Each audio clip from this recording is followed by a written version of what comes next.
Se você clicou nesse vídeo, você, assim como eu, é uma pessoa muito fã de Dona Bruna Marchioli. E se você, assim como eu, assiste todos os vídeos da Bruna, segue a Bruna, assiste os stories, conversa com ela lá no DM, e você mora no Brasil, existe uma grande chance de que você tenha FOMO, assim como eu, dos livros que ela mostra que só tem em Portugal. Aí a gente fica como? Porque não tem na Amazon.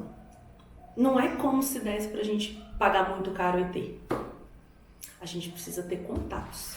E assim, graças a Deus, eu tenho contatos. Então, sejam bem-vindos. Eu me infernizei a vida do meu pai. Meu pai foi pra Portugal pra fazer... Ele foi... Meu pai foi pra Portugal fazer uma jornada espiritual, sabe? Ele foi fazer o caminho de Santiago de Compostela, depois de ter feito uma cirurgia no cérebro, um negócio assim... Papo de mudança de vida, papo de, sabe, espiritualidade, altas frequências. Eu assim, achou? Foi em qual livraria hoje? Você achou? Então assim, esse vlog, ele é um vlog de leitura. Eu tô até inspirada na Bruna, entendeu? Botei até uma blusa social, peguei a caneca que eu quase não uso, que é a caneca do Museu da Língua Portuguesa, em homenagem. Mas assim, Bruna, tá difícil, tá, gata? Tá difícil pra gente. Até porque o euro tá mais caro que o dólar, querida. Eu não paguei por esse livro, mas... Enfim, a única coisa que eu sei sobre esse livro tem um vídeo que a Bruna lê o final dele e ela se emociona muito. Mas, e eu acho que ela até conta o final, tá? Eu acho que ela até conta o final. Mas como diria Miley Cyrus, it's the climb. Não é o que vai ter na próxima montanha, não é make you move. Como é que é? Mas não é como se eu lembrasse o que ela falou no vlog. Eu só sei que são sobre 2 irmãos de Cabo Verde que estão emigrando em Portugal. É a única coisa que eu sei. Mas ele é um livro curtinho, de 189 páginas. Então, eu acho que vai ser rápido. Pelo que eu vi aqui, tem algumas partes e os capítulos deles são curtos também. Mas agora tá tendo a abertura da Copa no Canadá, então a hora que acabar esse jogo, eu volto pra começar a ver com vocês.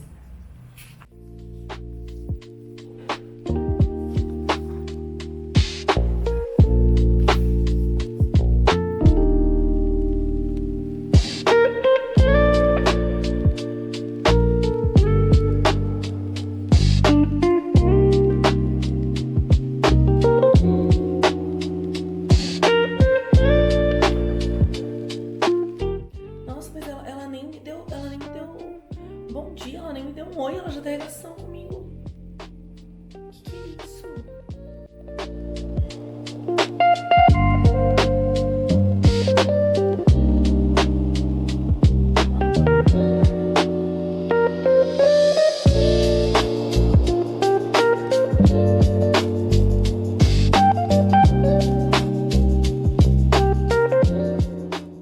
Gente, eu tô na página 14. O que tá acontecendo?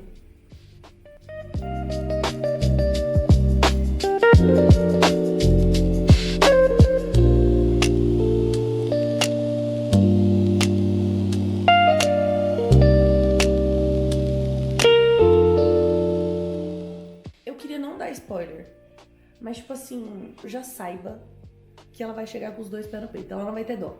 Ela não vai, tipo assim, passar 2, 3 capítulos pra ir acontecer alguma coisa. Não. Primeiro capítulo ela já regaça. O que vai vir agora? Não sei. Só sei que ela já me regaçou já. Meu Deus. Eu tô muito impactada.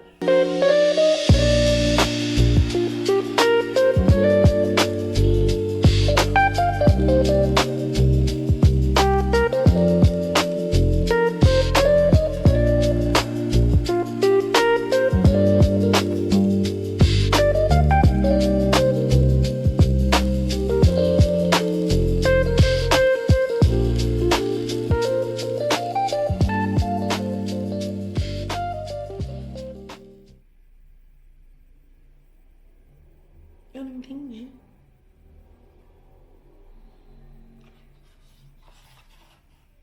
Cara, o primeiro capítulo, ele tem 1, 2, 3, 4, 5, 6 páginas. O primeiro capítulo tem 100 páginas. 100.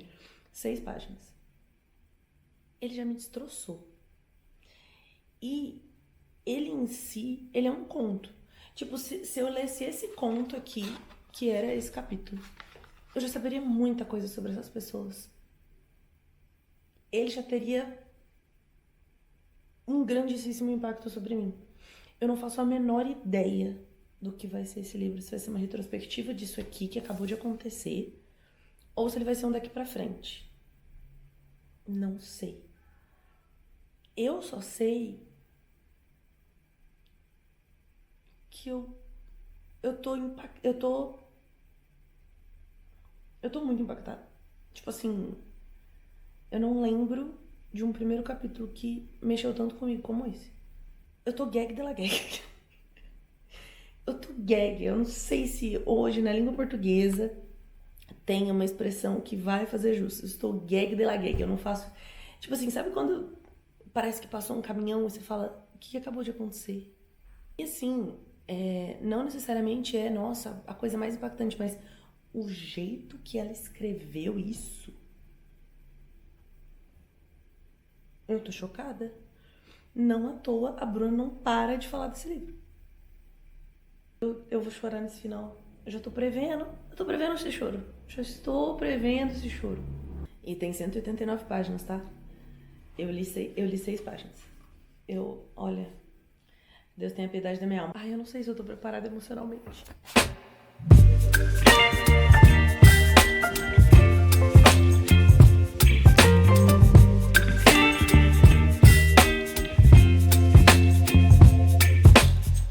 Terminei a primeira parte. E assim, eu disse que eu ia evitar falar o que acontecia. Mas o que acontece no primeiro capítulo é todo o gancho do livro. Então assim, o livro começa com a mãe desse cara morrendo. E a última coisa que ela fala pra ele quando ela morre, é o que foi feito de Carlitos. Ela pergunta isso e aí ela morre. E aí você fica assim, quem que é Carlitos? Aí você fica, é o pai, é o irmão, quem que é essa pessoa? Então, esse desenvolver é ele buscando esse passado. Aí você vai entender que ele morava, ele e a família dele são imigrantes, eles moram, pelo que eu entendi, é uma espécie de cortiço, mas você percebe que é bem periférico. Essas pessoas são bem afastadas da sociedade. Mas elas são muito unidas entre si. Então essas pessoas, essas famílias que vivem ali, eles vivem como uma grande família. Então, tipo, a hora que uma pessoa vai fazer tarefa, todo mundo faz tarefa, um entra na casa do outro, tipo, tem as avós, que é tipo meio que vó de todo mundo, enfim.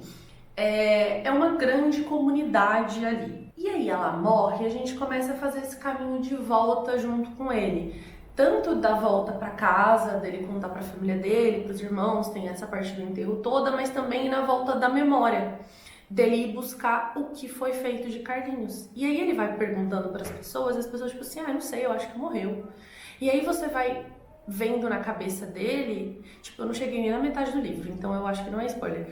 E aí você vai vendo na cabeça dele quem que foi o Carlinhos para ele, para a mãe dele, né, toda essa história. E você vai vendo que, putz, o Carlinhos era um cara muito legal. Como assim ele morreu? Como assim ninguém mais soube dele? Ninguém mais se interessa por ele? Aí a grande pergunta é literalmente a primeira frase do livro. Feed, que é feito do Carlitos. Eu falando Carlinhos, é Carlitos. E aí, assim, ele dá esse contexto do Carlitos na infância dele, do que esse Carlitos foi pra ele, que foi o cara que mostrou os livros pra ele e tudo isso, da importância que ele tinha ali. Ele era mais velho que as outras crianças, então da importância que ele tinha ali dentro daquela comunidade. Mas ele conta também que ele saiu e que ele não olhou pra trás. Então ele realmente não sabe o que foi feito de Carlitos e ele nunca mais falou com ninguém ali. E essa pergunta do que foi feito de Carlitos realmente fica na cabeça dele. E eu parei na parte que ele volta nesse asilo e vai perguntar para as pessoas ali. E as pessoas têm essa resposta, tipo assim, ninguém mais soube dele. Acho que morreu. Acho que ele morreu. Então assim, eu e o Fid nessa jornada do que foi feito de Carlitos, porque eu preciso agora saber o que foi feito de Carlitos. Porque Carlitos era um homem bom. Carlitos era um cara maneiro, um cara da hora. E aí, do nada, ninguém nem quer saber de Carlitos. Não, alguma coisa... o negócio me pega na fofoca, entendeu? Eu não sei porquê, lendo esse livro, me traz uma vibe Capitães da Areia. Eu não consigo deixar de imaginar que Carlitos é um Pedro Bala da vida. Ai, eu não sei. E foi muito engraçado porque eu tava lendo esse livro bem no dia do jogo de Cabo Verde. E agora eu estou muito obcecada em Cabo Verde. Eu quero muito saber, tipo assim, o que acontece, como é que é, quanto que tá custando uma passagem pra Cabo Verde? O que se faz em Cabo Verde? O que mais de literatura a gente tem de Cabo Verde? A gente já fala mesmo português, então assim... E eu continuo achando que esse livro vai me destroçar, tá? Falta isso aqui, mas assim, pelo que eu vi da escrita dela e por onde eu acho que essa história vai se encaminhar, não sei dizer exatamente, mas eu acho que vem uma tragédia por aí, eu acho que vem um grande drama. Ai. O meu Ribeiro é a prova d'água.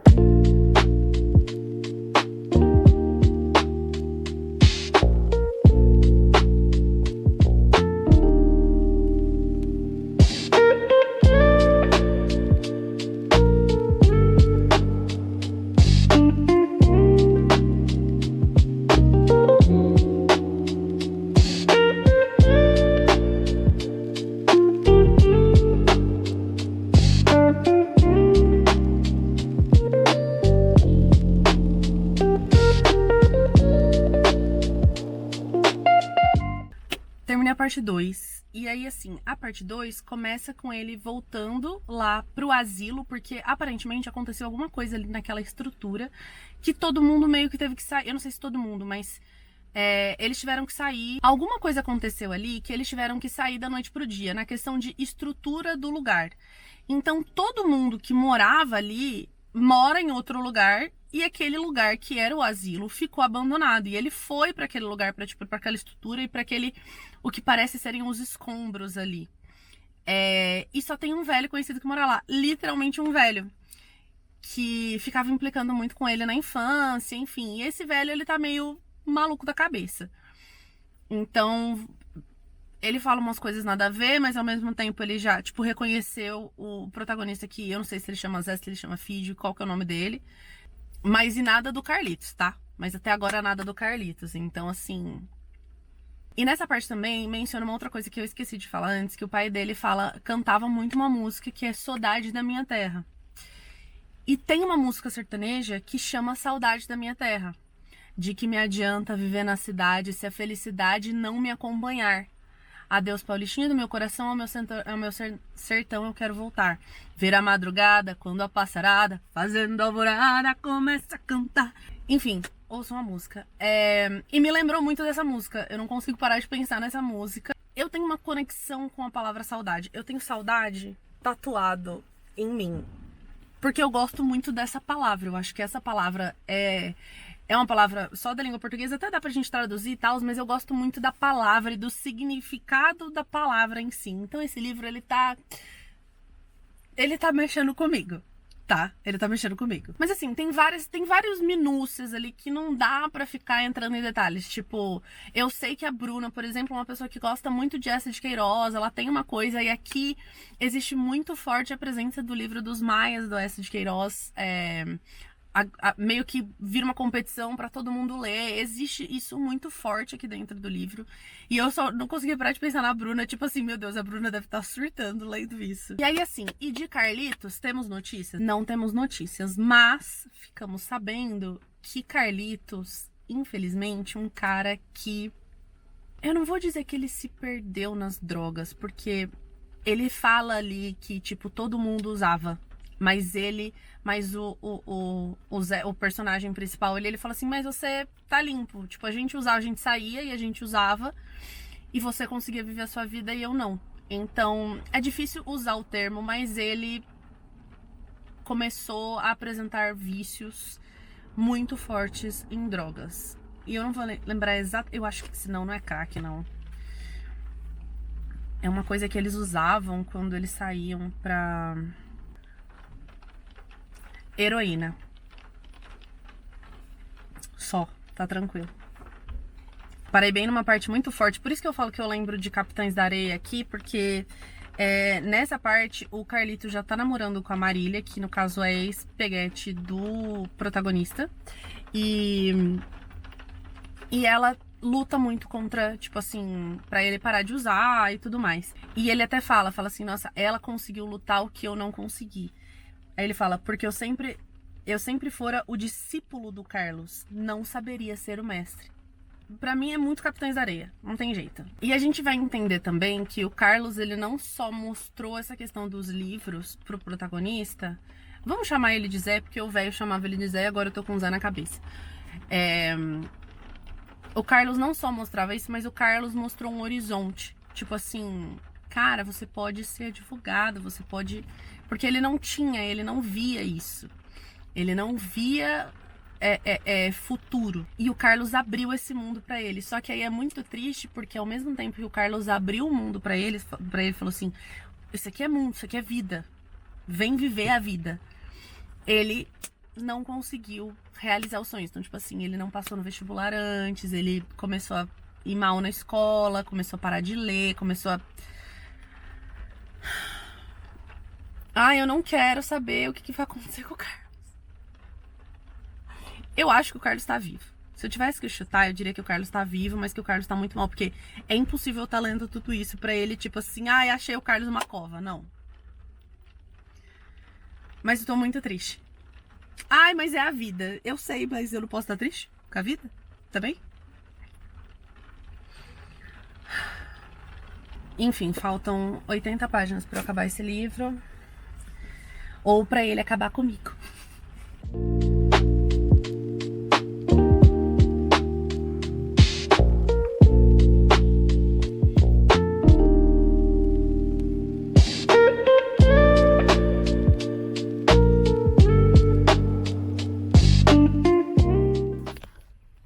É o seguinte, eu preciso terminar esse livro. E hoje é domingo, eu tô meio melancólica, meio borocoxinha. Pensei que ia ser um ótimo momento para isto. Porém, não tem um caralho de um café aberto na minha cidade.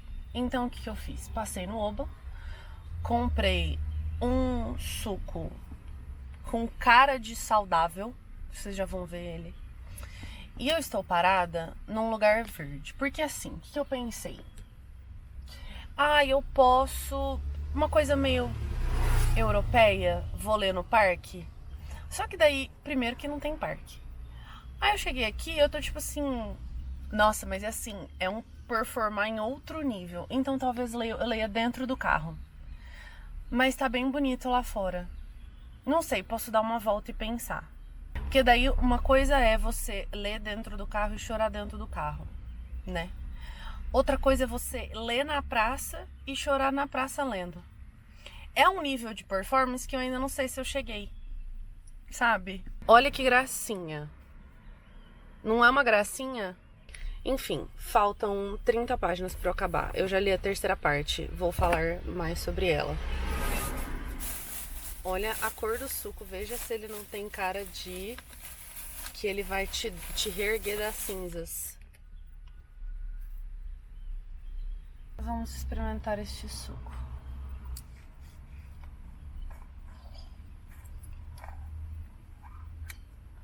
Mas também me acende o alerta de que esse suco tem cara de que mancha, sabe?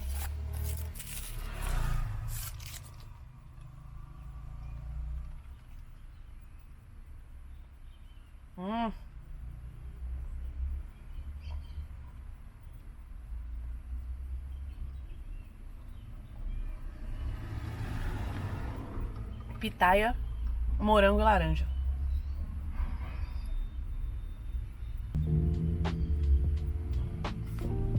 Mal começou e eu já tô com um aperto no peito já.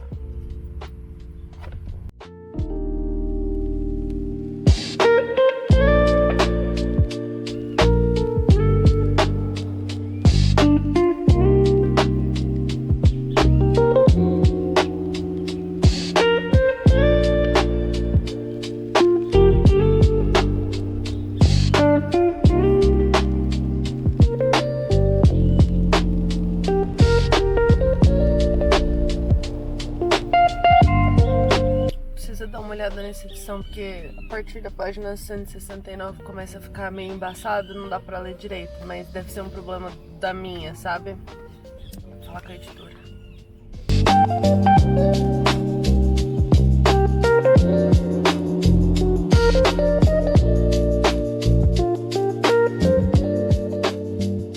A bateria da câmera acabou, então agora vai ter que ser do celular. Eu vim dar uma volta porque... Aff, Maria. Bruna, eu vou te mandar a conta da minha terapia, tá? Porque 180 páginas vai ser uns 2 anos de terapia. Pelo menos. Pelo menos. Vamos falar sobre saudade. Se vocês ouvirem latidos, eu tentei colocar um microfone aqui, mas eu não sei se vai adiantar, tá? Então, esse cachorro é muito histérico e ele não para, e é o dia inteiro. Não sei mais o que fazer, não tem hora pra eu gravar. Mas vamos lá. Eu ainda tô em dúvida se eu falo ou não o que aconteceu com o Carlos.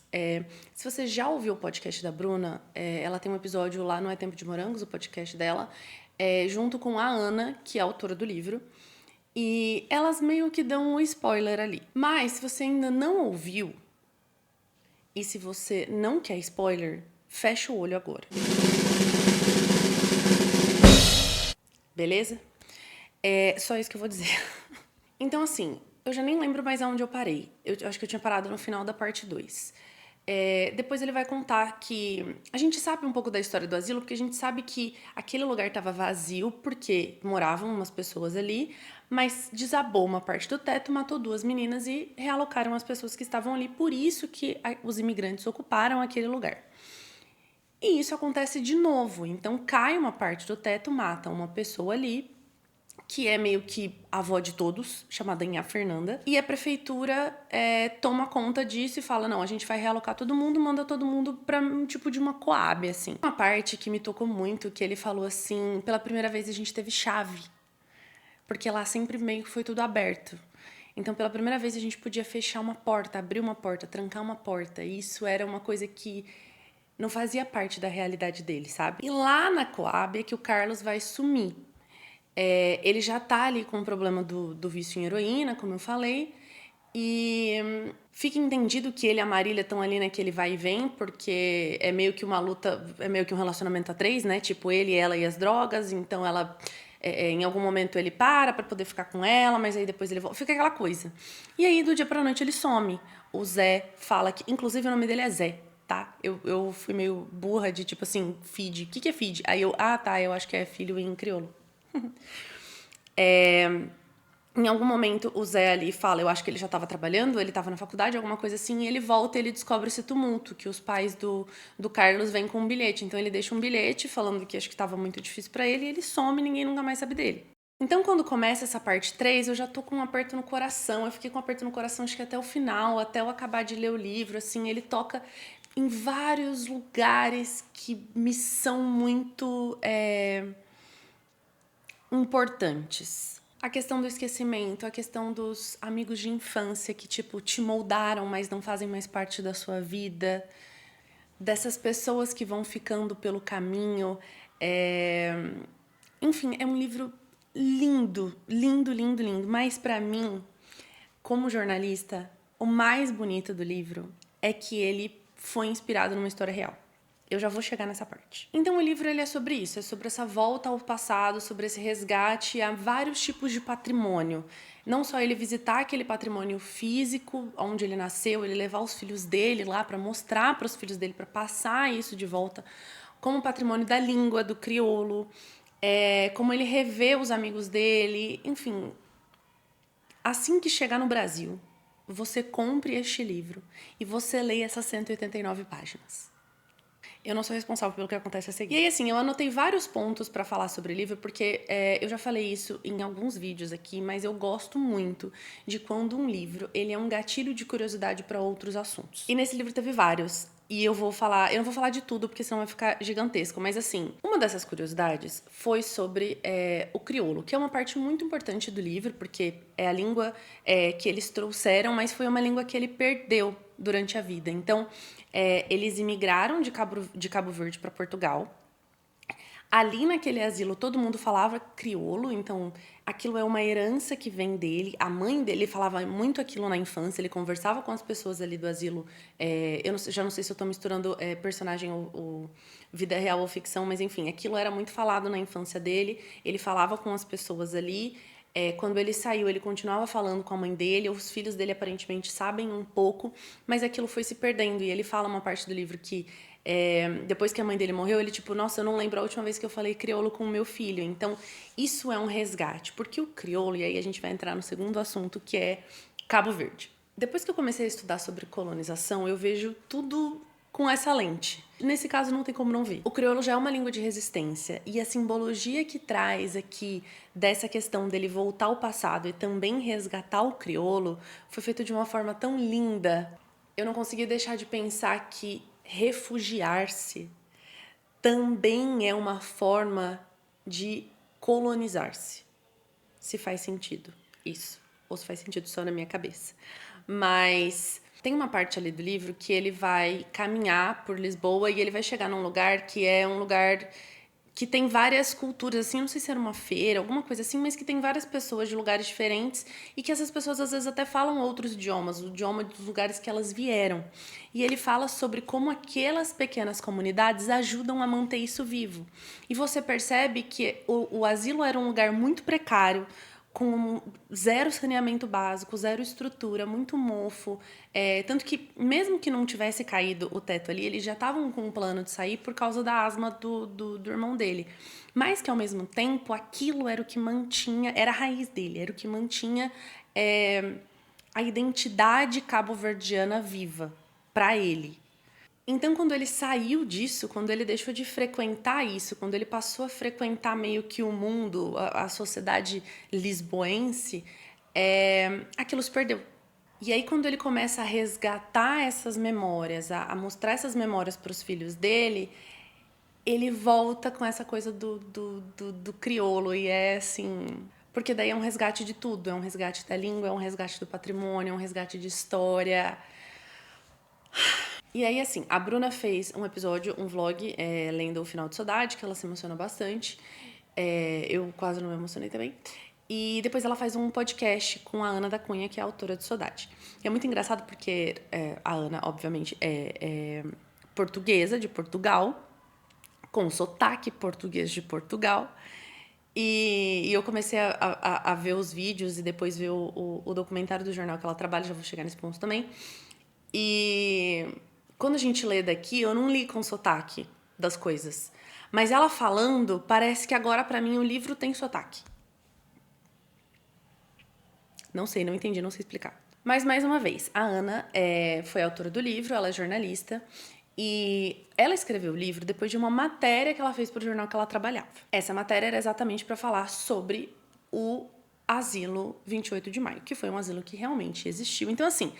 todo esse plano de fundo, então toda a história do asilo, ela é verdadeira. Os personagens ali que são ficcionais, mas também nem tanto. Então você tá entendendo? Você tá entendendo que isso mistura ficção com realidade? E aí, assim, pra mim, a hora que ela falou do jornalismo, que ela fez uma matéria e que depois ela fez um livro, aí eu perdi tudo. Ali acabou pra mim. Porque eu amo muito coisas que são baseadas em fatos reais. Porque... parece que... E ela fala sobre isso. Ela fala que ela foi conversar, acho que com o editor-chefe dela, alguma coisa assim, do que era mais importante. Se era uma peça de jornal, uma matéria, um documentário, coisa assim, ou se era ficção. E ele falou, ficção, sem pensar duas vezes. Eu acho que por uma questão de imparcialidade. Porque eu assisti o documentário, eu vou falar sobre ele, mas o documentário ele é mais sobre o prédio, sobre a estrutura, sobre a história daquilo e tudo mais. Os personagens, eles estão ali pra contar a história do asilo. No livro, não. No livro, o asilo é o plano de fundo para a história dos personagens. E quando a gente entra nisso, que a gente começa a ficar mais próximo, aí não dá. Aí vira papo de imortalidade, assim, sabe? Aí transcende. Então vamos falar sobre o documentário. É um documentário em 4 partes. Ele é um documentário em... é uma grande matéria em texto, vídeo e podcast. Basicamente é tudo a mesma coisa, só diferentes plataformas. Então, eu fui assistir os vídeos. São divididos em 4 partes, mas dá um total de, 40 minutos tudo. É bem rápido. E quando você começa a assistir, parece que o livro vai tomando forma na sua frente. Parece que ele vai se personificando, assim. E de tudo, de estrutura, de pessoas, de sotaque, de ambientação. Parece que tinha hora que eu sentia o cheiro do que eu tava vendo, porque... Sabe? Então, eu acho que de alguma forma eles se complementam. Mas como eu falei, o documentário ele é muito mais voltado pro edifício em si. Então ele vai contar a história desde antes, desde quando ele era um lugar de quarentena. Inclusive Dom Pedro I ficou a quarentena lá, coisa assim. Mas uma pessoa muito interessante que aparece no documentário e que foi uma das inspirações para Ana para fazer o livro, em que um dos personagens principais do livro é baseado. Ou pelo menos ali, aquela história que a Ana chega a comentar, mas eu não vou falar muito mais sobre essa conexão, porque senão eu vou dar spoiler. É um rapper chamado Chulage. Se eu estiver falando errado, me perdoe. E ele tem 2 falas que me impactaram muito. Primeiro, que ele fala que tinha uma época que a polícia batia muito lá, e ele fala que ele era muito revoltado. Ele fala, mas aquilo era um não lugar, e nós éramos não pessoas. Eu vou te dar 1 minuto de silêncio para você processar isso. Se eu que não li Marc-Augé fiquei impactada, eu não sei o que aconteceu com a Bruna. Eu não sei. E a outra fala dele que me impactou muito foi que ele falando sobre a heroína e como aquilo era uma epidemia, lá em Lisboa dos anos 80. Ele falou assim, matou muitos irmãos mais velhos. O Carlos era como o irmão mais velho pro Zé. E ele até fala que acho que a primeira música dele foi meio que inspirado nisso, sabe? Enfim, você vai ler o livro, né? Você vai chegar no Brasil, você vai comprar o livro, você vai ler o livro e depois você vai assistir esse documentário. Fechou? Então, combinado. E a última coisa que eu queria comentar aqui, que foi uma pulguinha atrás da orelha, enquanto eu tava lendo o livro, que eu tive que pesquisar sobre, não dá, é da minha natureza jornalística. Ele fala que eles chegaram a Portugal, emigraram a Portugal depois do 25 de abril. Aí eu pensei, que 25 de abril, gata? Não tô sabendo. Mas a gente não tá sabendo porque a gente tá do lado de cá do oceano, tá? Porque aparentemente... E porque a gente rompeu Portugal há mais de 200 anos. Eles não. E é aí que eu quero chegar. Eu juro que eu vou ser rápida, não vai ser uma aula de história. Mas, como você ficou sabendo pós-Copa do Mundo, Cabo Verde é uma ilha no continente africano. E os portugueses chegaram nesta pequena ilha em 1460, antes deles chegarem ao Brasil. E sabe quando Cabo Verde ficou independente de Portugal? 1974, 75. Tipo, faz 50 anos. Tipo, meu pai é mais velho que Cabo Verde. E eles ficaram independentes pós-Revolução dos Cravos, que terminou em... Chuta a data. 25 de abril. Pois é, você é muito inteligente. E nessa pesquisa sobre a história de Cabo Verde, eu achei um artigo muito interessante que falava sobre Cabo Verde ser uma comunidade transnacional. O que isso quer dizer? Significa que é uma comunidade que ela vive além da localização geográfica que ela existe. Por quê? Porque Cabo Verde tem uma história de pessoas que emigraram desde sempre. Sempre, né? Desde a chegada dos portugueses. Seja da primeira vez de uma forma contra a vontade deles, ou seja, escravidão, ou seja, depois a procura de melhores oportunidades. Então, você imagina um país que sofreu. Tipo, eu vi que eles chegavam, que os portugueses fizeram, tipo, um campo de concentração. Tipo assim, durante a ditadura do governo Salazar. Se eu não tô enganada, tá, gente? Não sei que eu estou muito enganada, mas se eu não estiver enganada, durante o governo Salazar da ditadura lá de Portugal, eles pegaram e falaram assim, vamos pegar as piores pessoas que a gente prendeu e vamos botar todos eles numa prisão. Ah, aonde? Não sei, vamos jogar tudo em Cabo Verde. E aí você pega um país que era colonizado até 1970... E aí você... então agora a gente não é. A galera vai falar assim, gente, o que será desse país? Então a galera dispersou-se pelo mundo. E aí eu tava lendo, eu vi uma frase muito interessante. Eu queria pegar o marca-texto e riscar o computador, assim, que o cara fala. E lerei bem aqui na frente. A imigração tem sido, para este povo, literalmente, como se diz em Cabo Verde, a janela alternativa à porta que Deus fechou. Eu vou acabar o vídeo com esta bomba. Mas enfim, esse livro é muito rico. Eu diria que ele é uma obra... Eu vou criar essa palavra agora. Suassunística. Sabe? Quando você pega elementos da vida real e você transforma isso numa obra-prima. Não é à toa que ele ganhou prêmios. Eu acho que não vai demorar pra ele chegar no Brasil. Você reúne essas pessoas reais, essas falas reais. Quando eu tava assistindo o documentário, eu conseguia ver ela, tipo assim, meu Deus, é impossível eu não pegar tudo isso e fazer um livro disso. É impossível. Então, assim, muito obrigada, Ana. Muito obrigada. Muito obrigada. E assim, a escrita dela, você conseguia ver essa escrita poética dela até na narração do documentário. E assim, o livro foi escrito lindamente. Eu não tenho mais seda pra eu rasgar pra essa menina. Eu não tenho mais. Eu diria que ela é o Chico Felitti de Portugal. E isso é o maior elogio que você pode receber de mim, porque eu sou a maior fã de Chico Felitti que eu conheço. Enfim, eu estou apaixonada nessa mulher. Eu vou acompanhar ela, tudo que ela fizer. Eu vou estar acompanhando ela, tá? Come to Brasil. Eu vou deixar todos os links de tudo que eu falei aqui na descrição do documentário, da música de Cabo Verde, que inclusive achei e ouvi, maravilhosa. E esse livro, ele pra mim foi o que poucas obras literárias conseguem fazer, que é me dar um respiro de humanidade. Muito obrigada, Ana, por ter escrito e ido atrás das histórias. Muito obrigada, Bruna, por ter divulgado esse livro tanto. Muito obrigada, meu pai, por ter trazido esse livro pra mim. Muito obrigada a você por assistir.